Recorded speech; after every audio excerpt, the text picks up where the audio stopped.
Hola a todos y todas, yo soy Marisa y esto es Books by Emperetu. En el vídeo de hoy venimos con esa recomendación de todos los libros del mes, que tampoco han sido muchos, han sido creo que más mangas que libros, bueno, no me acuerdo, ahora lo miro porque lo tengo aquí abajo, pero bueno, sobre todo me voy a centrar en la reseña de Anna Karenina, porque es un libro del que quiero como reseñaros más cosas y de hecho estoy un poco pensando si en el futuro haceros como una reseña solo de lo que es Anna Karenina y más que reseña un poquito como contextualizaros todo lo que yo pienso, un poquito de esa crítica social de la época, un poco aunarla con lo que es el libro, no sé, o sea, lo tengo que pensar un poquito, pero de momento os quiero dar esos primeros atisbos del libro para ver si os interesa o no. Y bueno, también presentaros un poquito lo que me he estado leyendo este mes, así que si os interesa, dentro vídeo. Empezar con algo pues bastante que engancha para que os quedéis en este vídeo, que son mis queridos cazadores de sombras. He empezado la trilogía de los cazadores de los orígenes, digo, no me acuerdo del nombre, los orígenes. Este es El Ángel Mecánico. Y bueno, esta lectura, como siempre os digo, lo estoy leyendo en lectura conjunta con las chicas de Bookstagram. Que ya sabéis que me está encantando leer la lectura conjunta con chicas de Bookstagram porque creo que Cazadores de Sombras son como unos libros muy... como que da mucho gusto comentarlo con personas, porque aparte como son tantos libros, no sé, o sea... He de decir que mis primeras impresiones con respecto a este libro y también un poquito en comparativa con los 3 libros anteriores de la saga principal de Cazadores de Sombras es que de momento me está gustando bastante más esta historia, esta trilogía, que la historia pasada. ¿Por qué digo esto? A mí, en primer lugar, esta época histórica más victoriana me gusta muchísimo. O sea, a mí todo lo que sea victoriano, todo lo que sea de época, ya sabéis que me gusta mucho. O sea, como que romantiza mucho lo que es la historia. Además, si le metemos ese toque mágico, esa fantasía urbana dentro de una época victoriana, a mí es que simplemente, o sea, no sé, es que me parece como muchísimo más chulo y bonito que si lo ponemos en una fantasía más urbana, ¿vale?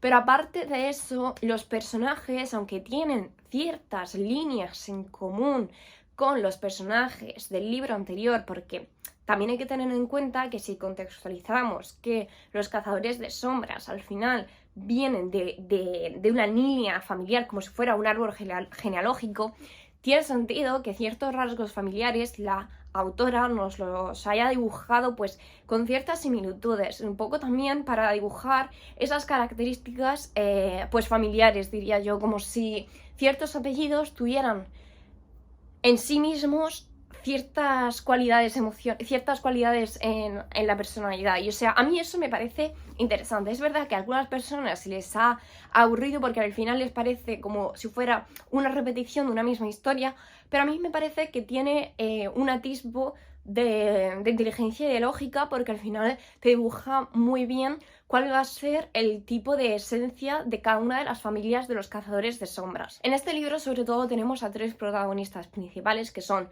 Tessa, Will y Jem. Mi personaje favorito, no sé hablar, mi personaje favorito hasta el momento es Jem, aunque por ejemplo yo simpatizo mucho con Tessa porque, por ejemplo, le gusta mucho la lectura y todo eso, y también por lo que he leído de Cassandra Clare, Tessa es un personaje que está creado para que nos guste a las personas que nos gusta la lectura y que nos sintamos como relacionadas con ella, porque al final se parece mucho a nosotras. Este libro al final también nos permite conocer un poquito más del pasado de los cazadores de sombras, aunque yo tengo la sensación de que conforme avancemos en la historia vamos a descubrir bastantes más cosas. Y de hecho que ahora me estoy leyendo el segundo libro, hay muchísimos más plot twists. O sea, en este libro hay plot twist y todo eso, pero en el segundo la acción es mucho más intensa. En este diría que a partir del segundo tercio o bueno, la última parte del libro es como una acción mucho más acelerada, muchísimos más giros dramáticos, y ya en el segundo libro, o sea, acelera muchísimo toda esa revolución. Y sí, lo que tengo la sensación de lo que he leído hasta ahora de Cassandra Clare es que cada libro que voy leyendo de ella como que me engancha un poquito más, me gusta un poquito más, va añadiendo como un tipo de giro a la historia que me parece más interesante, como si conforme la escritora va escribiendo libros fuese evolucionando, y a mí eso, pues no sé, me parece bastante bonito, porque muchos escritores escriben muchos libros pero al final siempre se quedan estancados en lo mismo. Y sí que me parece bonito ver esa evolución de una escritora. Por otro lado, tengo un tomo de Nana, iba a decir de manga también, pero de Nana. Y bueno, este anillo, que es de esta historia. En este tomo lo pasé bastante mal porque la historia ya se va poniendo más tensa. Realmente Nana es una historia un poquito dramática, diría. Un poquito no, es muy dramática. Y a lo mejor la primera parte sí que es más introductoria, pero esta parte ya se nos va poniendo más tensa, más dramática, más triste.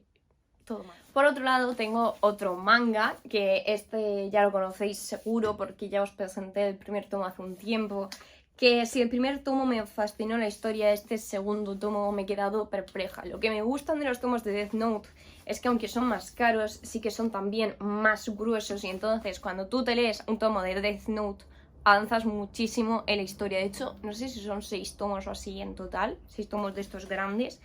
Y bueno, o sea, yo sabía que esta historia me iba a gustar, sabía que me iba a entretener, sabía que me iba a fascinar, pero no sabía que iba a tener como este nivel de enganche, este nivel psicológico. Realmente sabéis que cuando hablo de mangas tampoco os puedo como contar mucho, porque claro, ahora mismo estoy en un segundo tomo, no tengo como esa visualización total de la historia como para haceros impresiones de todo lo que es el manga. Solo puedo hacer impresiones de este segundo tomo, pero sin realmente haceros spoilers del primer tomo por si alguien pues no se lo ha visto barra leer. Sí que es verdad que está siendo un manga verdaderamente sorprendente, porque, o sea, hay como mangas que son de misterio y tal, pero en cierta forma, aunque sean de misterio, tú vas construyendo mentalmente lo que va a pasar, pero aquí me cuesta mucho adivinar por dónde va a ir el argumento. O sea, es como muy impredecible todo y eso me gusta mucho. O sea, que sea realmente difícil de descubrir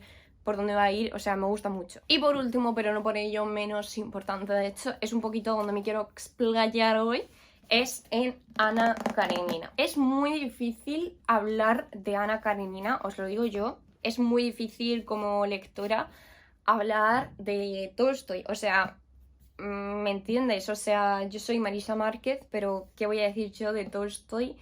Este señor, me refiero, ¿quién soy yo para hablar de Tolstoy? Sin haber estudiado nada relacionado con la literatura en mi vida, solo en el colegio, voy a dar un poquito mi opinión de lo que me parece esta obra. Para los que no sepáis de qué va Anna Karenina, porque creo que es una...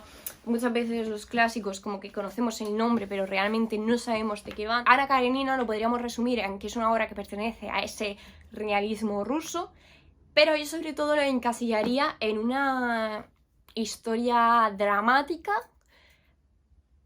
amorosa. O sea, es verdad que la trama principal de Anna Karenina va a ser la propia Anna Karenina, sus desventuras por encontrar el amor, el drama interno y externo de Anna Karenina, su forma de pensar, su forma de vivir el amor, pero al mismo tiempo que ocurre todo esto, que yo creo que esta es la trama principal, creo que el autor también tiene como misión hacer una dura crítica social, una dura crítica de la Rusia de la época, de la forma en la que se establecía la estratificación social, de la forma en la que funcionaba la economía, de la forma en la que funcionaba todo en Rusia. Ana es un personaje que muchas personas no entienden, es un personaje que te va a costar comprender algunas cosas porque es un personaje psicológicamente trastornado, pero al mismo tiempo es un personaje que si logras simpatizar con él vas a poder ver que su forma de funcionar tiene un sentido para el problema, como la cantidad de traumas psicológicos que tiene pues esa Ana, esa protagonista. Es realmente emocional, realmente apasionada, o sea, de una forma desmesurada. Y también a través de Ana y a través de otras protagonistas mujeres, también Tolstoy nos va un poco a señalar la casi, no casi, sino la invisibilización que había de la mujer en esa época. Es una obra en la que realmente tienes que ir con paciencia y tienes que entender que está escrito para hacer crítica, me refiero. Yo tampoco conocía a Tolstoy personalmente, o sea, no sé cómo era él, pero por lo que tengo entendido, esta obra es para hacer críticas sociales, para hacer crítica de la forma en la que se trataba a la mujer, y se ponía de relieve todos estos comportamientos misóginos y machistas, y se ponía de relieve esta forma tan clásica de estratificación social. Y aunque en algún momento de la lectura tú puedas sentirte abrumado por la falta de empatía ante todo lo que está ocurriendo, tienes que meterte mucho en saber que estás leyendo algo que pertenece a una época muy diferente a la que nos encontramos. Siempre muchas personas que no les gusta leer clásicos porque dicen que son machistas, porque dicen que son misóginos, porque dicen que son homófobos, porque dicen que son clasistas, y puede ser que lo sea, pero es que no es un libro de este siglo, o sea, ni siquiera del siglo pasado, entonces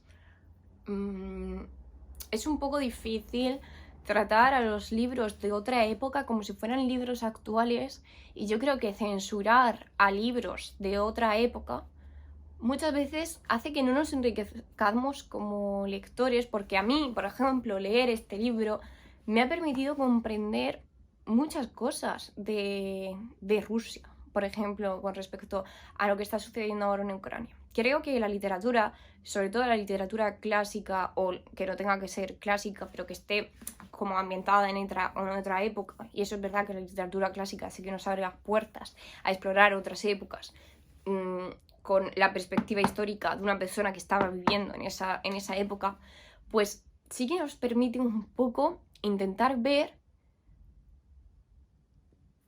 que no siempre hemos estado en el siglo XXI, que no siempre la mujer ha podido votar, que no siempre la mujer ni siquiera ha podido hablar en una mesa. O sea, creo que es importante que tomemos conciencia de ello, y algunas veces, si nos encerramos en un mundo en el que todo es súper inclusivo, en todo hay diversidad, no podemos ver lo que hemos alcanzado y lo que hemos logrado. Si no, mira el amor que se nos representa en Ana Karenina.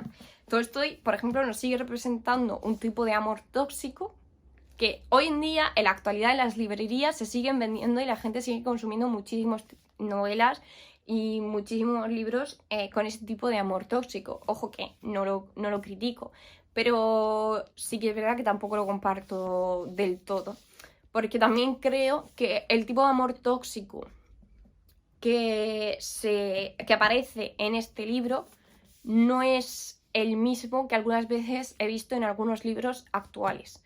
Porque, por ejemplo, en este libro te hace reflexionar y yo creo que ese amor tóxico te lo señala como que es un amor tóxico. Es decir, algunas veces tú puedes enseñar algo malo, pero no lo romantizas. Muchas veces, en lo que yo he visto de romántica tóxica, porque hay romántica que no es tóxica, actual, sí que se romantiza ese amor tóxico, que para mí ahí es donde está el problema. Pero bueno, el tema del amor y la literatura romántica es un tema muy discutible y muy debatible, y si queréis un día pues puedo hacer un vídeo hablando de todo lo que pienso yo con respecto a la temática con respecto a la literatura romántica. Aunque me pueden a lo mejor, no sé, como cancelar en la cultura de internet por dar mi opinión. Pero bueno, o sea, si os interesa el tema, decídmelo en comentarios y os hablo de ello. En definitiva, lo que quería ya terminar diciendo de este libro, porque me quedan muchas cosas que decir, y bueno, si os interesa este libro, pues no sé si queréis puedo hacer como un vídeo solo haciendo una reseña completa y como temas de debate de este libro o algo así. Es que me ha hecho sentir muchas cosas diferentes. Además, lo he leído en lectura conjunta con una chica de Bookstagram, y esto me ha permitido ir leyendo poquito a poco el libro y al mismo tiempo ir debatiendo cosas del libro con esta chica de Bookstagram, algo que es bastante enriquecedor, y sobre todo en libros como este, que hay muchas cosas de las que hablar y muchas cosas de las que debatir. Y bueno, esto es todo. Espero que os haya gustado mucho este vídeo. Si es así, darle a like, suscribíos y nos vemos en el próximo vídeo.